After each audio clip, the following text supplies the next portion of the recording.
Salutări, salutări! Ce vă arăt astăzi este un moment ca ăla atunci când, când clientul are stofă, de designer, de șef de șantier, stofă pe naiba, are impresia că el le știe.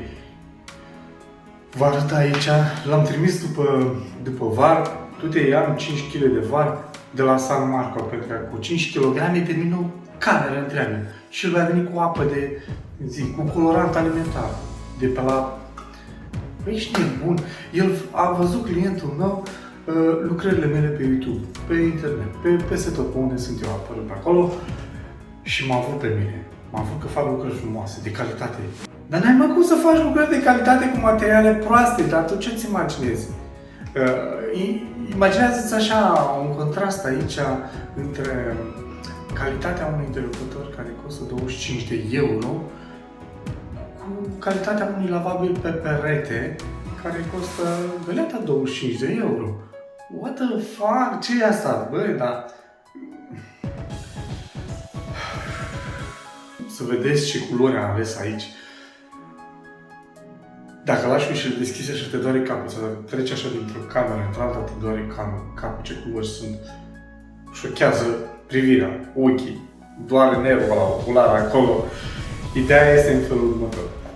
Strategia noastră este să facem aceeași culoare în toate casele de obicei sau foarte, foarte asemănătoare. Dar dacă le faci foarte asemănătoare, nu înțeleg de ce n-aș face toate casa aceeași culoare și particularizăm fiecare spațiu prin elemente decorative, cum ar fi tapetul, vopsele decorative pe care le știți toți, țesături și așa mai departe. Deci cam asta este și la pantoseală și la pereți. Aceeași pantoseală pe toată casa, cu excepția scărilor, da? Puteți să scoateți scările în evidență ca un element decorativ contrastant cu restul pantoselilor, cu restul casei. Dar nu schimbi, am mai văzut deodată la o casă, tot așa, pe holul de la etaj, de obicei sunt mai multe dormitoare și toate unul lângă altul și toate dormitoarele aveau ușile deschise și în fiecare cameră vedeai câte un parchet diferit. Și pe hol era altceva. Adică 4 feluri de pardosel în fața ochilor în aceeași casă, greșeală. Și la fel fiecare cameră, inclusiv holul, avea câte o culoare diferită.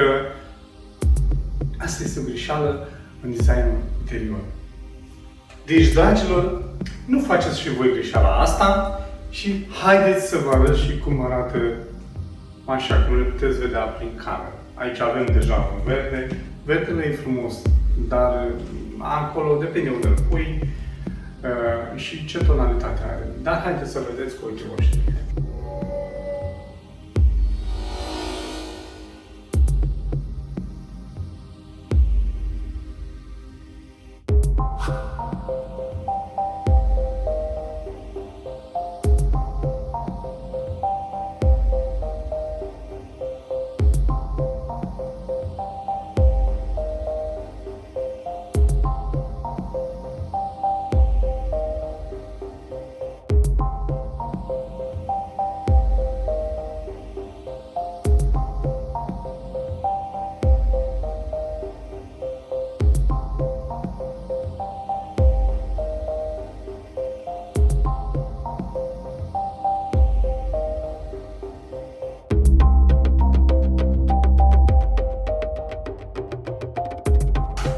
Mi-am dat seama totuși că doar m-am văitat până acum și ca să nu fie ajuns până aici cu vizualizarea videoclipului, am să vă spun și câteva secrete. Unul dintre ele este atunci când faceți colțurile, poate înainte sau poate după ce aplicați pe perete lavabilul, să nu faceți cu pensula. Aplicați cu un trafarete înmuiat pe jumătate, pentru că la pensulă rămâne tușa. Aia nu are ce căuta. Și colțul trebuie să aibă aceeași textură ca restul peretului.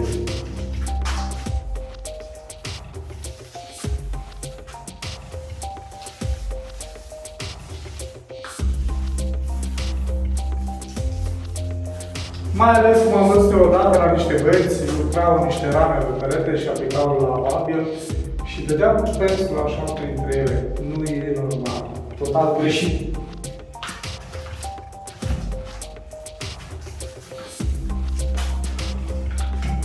Un alt secret.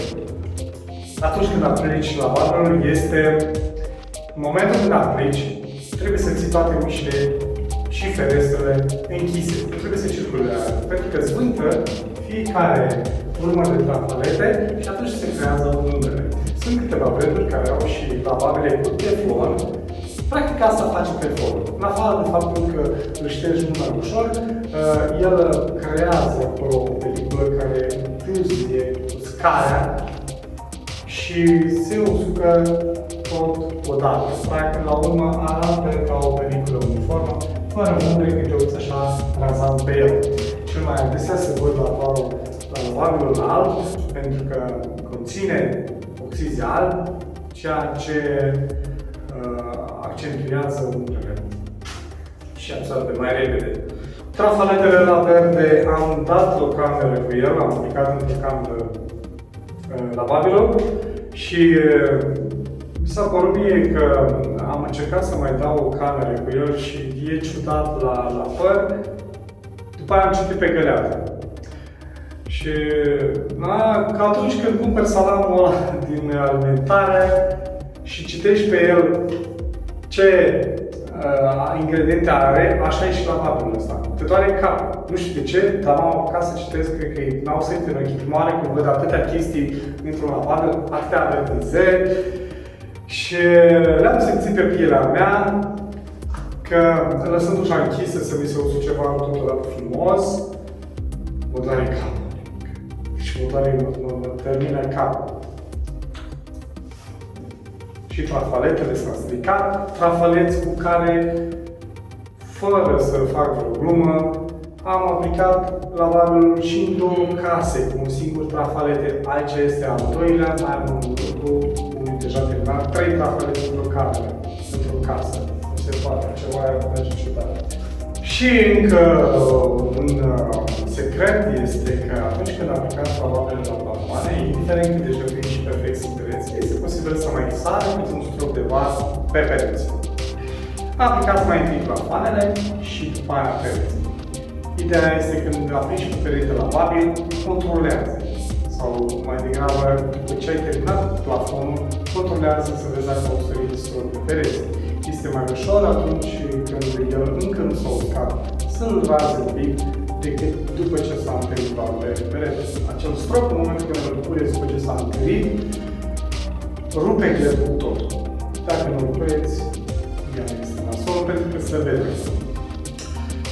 Hei, și o chestie foarte, foarte interesantă este atunci când începi o perete sau un plafon lavabil, nu te opri pentru nimic. Nu te opri la mijlocul, la margine, ai început tot de aici tot, pentru că nu adică să fie o singură peliculă. În momentul când te oprești până te întorci, până vorbești la telefon, că asta e omoara de toți la telefon, el deja absorbe și se vor forma 2 straturi de lavabil. Da? Ai început, termin. Dacă apare problema și trebuie să faceți reparații. Deși am văzut că există o regulă la unii, facem reparații, da? VAR de control. Ce VAR de control, mă? La mine nu fac niciodată reparații, dau cu VAR direct. Ce VAR de control?